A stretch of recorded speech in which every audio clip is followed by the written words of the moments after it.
പുതിയൊരു വീഡിയോയിലേക്ക് എല്ലാവർക്കും സ്വാഗതം. ഇന്ന് നമ്മൾ തയ്യാറാക്കാൻ പോകുന്നത് ഗോതമ്പ് പൊടി വെച്ച് നല്ലൊരു പലഹാരമാണ്. അതിനായിട്ട് നമ്മൾ ചെറിയൊരു ബൗള് ഗോതമ്പ് പൊടി നമ്മൾ എടുത്തിട്ടുണ്ട്. ഇതിനൊപ്പം തന്നെ ഒരു മുട്ടയും നമ്മൾ എടുത്തിട്ടുണ്ട്. ഇനി നമുക്കിത് തയ്യാറാക്കുവാനായിട്ട് അതിനായിട്ട് നമ്മൾ മിക്സിയുടെ ജാർ എടുത്തിട്ടുണ്ട്. അതിലേക്ക് നമുക്ക് മുട്ട പൊട്ടിച്ചത് ഒഴിച്ചു കൊടുക്കാം. ഇതെന്നിട്ട് നന്നായിട്ടൊന്ന് അടിച്ചെടുക്കാം.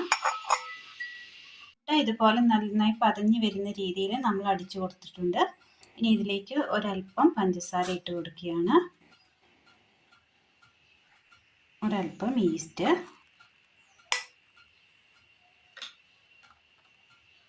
ഒന്നുകൂടി ഒന്ന് അടിച്ചെടുത്തുകൊണ്ട് വരാം.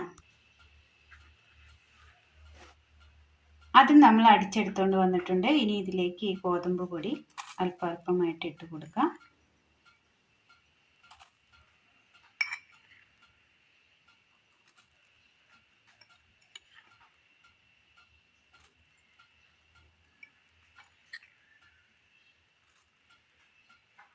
ഒന്ന് അടിച്ചെടുക്കാം. ഇതുപോലെ ഒന്ന് കുഴഞ്ഞ് വന്നിട്ടേ ഉള്ളൂ. ഇനി ഇതിലേക്ക് നമുക്ക് ഒരല്പം വെള്ളം കൂടി ഒഴിച്ചു കൊടുക്കാം. എന്നിട്ട് ഇത് നന്നായി ഒന്ന് അടിച്ചെടുക്കണം. നമ്മൾ ഈ മിക്സിയുടെ ജാറിൽ അടിച്ചു കൊണ്ടുവന്ന കൂട്ട് ഇതിനകത്തേക്ക് നമുക്ക് ഒഴിച്ചു കൊടുക്കാം. ഒരു ബൗൾ എടുത്തതിന് ശേഷം അതിനകത്തേക്ക് നമുക്ക് ഒഴിച്ചു കൊടുക്കാം. ഇങ്ങനെ ഇനി ഈ കൂട്ടിലേക്ക് നമുക്ക് ഒരല്പം ഉപ്പിട്ട് കൊടുക്കാം. നന്നായി ഒന്ന് മിക്സ് ചെയ്യാം.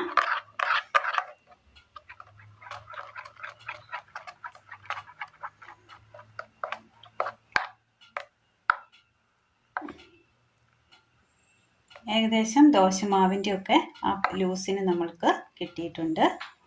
ഇതൊരു 15 മിനിറ്റ് നേരത്തേക്കൊന്ന് മൂടി വെക്കാം. 15 മിനിറ്റിന് ശേഷം നമ്മൾ മാവ് എടുത്തിട്ട് അതിലേക്ക് നമുക്ക് പച്ചമുളക് അരിഞ്ഞത് ഇട്ട് കൊടുക്കാം.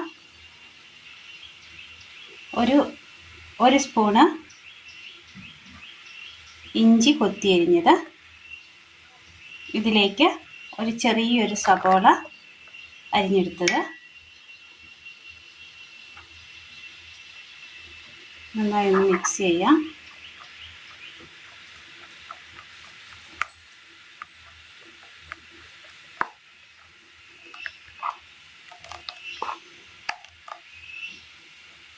ഇഡ്ഡലി പാത്രത്തിൽ ഒരല്പം വെള്ളം തിളയ്ക്കാൻ വെച്ച് കൊടുത്തതിന് ശേഷം ഇഡ്ഡലി തട്ടിലേക്ക് നമുക്ക് ഈ മാവ് ഒഴിച്ച് കൊടുക്കാം.